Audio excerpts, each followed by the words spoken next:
ایک دفعہ کا ذکر ہے کہ ایک دور دراز ملک میں ایک نوجوان لڑکی رپونزل رہتی تھی۔ رپونزل کوئی عام لڑکی نہیں تھی۔ اس کے سب سے خوبصورت لمبے سنہری بال تھے جو آبشار کی طرح اس کی پیٹھ سے نیچے گرتے تھے۔ اس کے بال اتنے لمبے اور گھنے تھے کہ نیچے تک زمین تک پہنچ گئے۔ رپونزل کو اس ٹاور سے نکلنے کی اجازت نہیں تھی جسے اس نے گھر سمجھا تھا۔ یہ گوتھل نامی ایک شریر جادوگرنی کی وجہ سے تھا جس نے اس کو اس کے والدین سے اس وقت چھین لیا تھا جب وہ ابھی بچی تھی۔ گوتھل کو رپونزل کے جادوئی بالوں پر رشک آتا تھا جو لوگوں کو جوان اور خوبصورت بنانے کی طاقت رکھتے تھے۔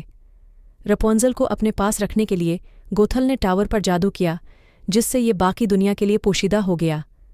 رپونزل اکیلے اور الگ تھلگ پروان چڑھی۔ رپونزل میری بچی، اپنے بال نیچے پھینکو۔ آخر کب میں یہاں سے نکل پاؤں گی؟ اچھا ماں آپ روکے، میں بال پھینکتی ہوں۔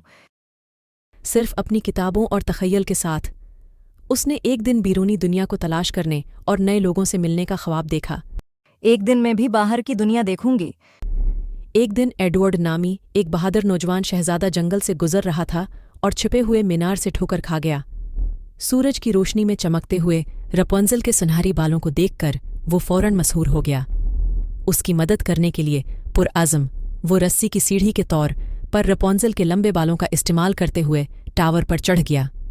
رپونزل نے جب شہزادے کو اپنے ٹاور میں دیکھا تو وہ پہلے تو خوفزدہ ہوئی، لیکن اس کی گرم مسکراہٹ اور مہربان آنکھوں نے اسے سکون بخشا۔ ہاں کون ہو تم؟ یہاں کیسے آئے؟ درو نہیں، میں تمہیں یہاں سے نکالنے آیا ہوں۔ کیا تم مجھے یہاں سے نکال سکتے ہو؟ یہاں سے باہر نکلنے کا کوئی راستہ جانتی ہو؟ تم سچ کہہ رہے ہو نا؟ مجھے یہاں سے نکال لوگے؟ رپونزل کی رہنمائی کے ساتھ ایڈورڈ گوتھل کے جادو کو توڑنے اور اسے ٹاور سے آزاد کرنے کا راستہ تلاش کرنے میں کامیاب رہا۔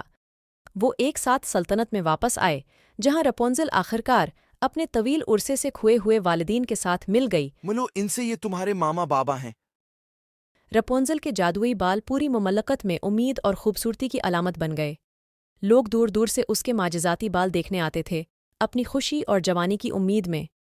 رپونزل نے اپنی نئی شہرت اور طاقت کو بھلائی کے لیے استعمال کیا، ضرورت مندوں کی مدد کی اور وہ جہاں بھی گئی محبت اور خوشی پھیلاتی رہی۔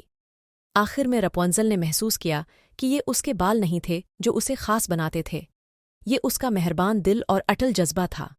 اس نے ایک طویل اور بھرپور زندگی گزاری، ہمیشہ اس دن کے لیے شکر گزار رہتی تھی جب ایک شہزادہ اسے ٹاور سے بچانے آیا تھا اور اس کی حقیقی خودی کو تلاش کرنے میں اس کی مدد کی تھی۔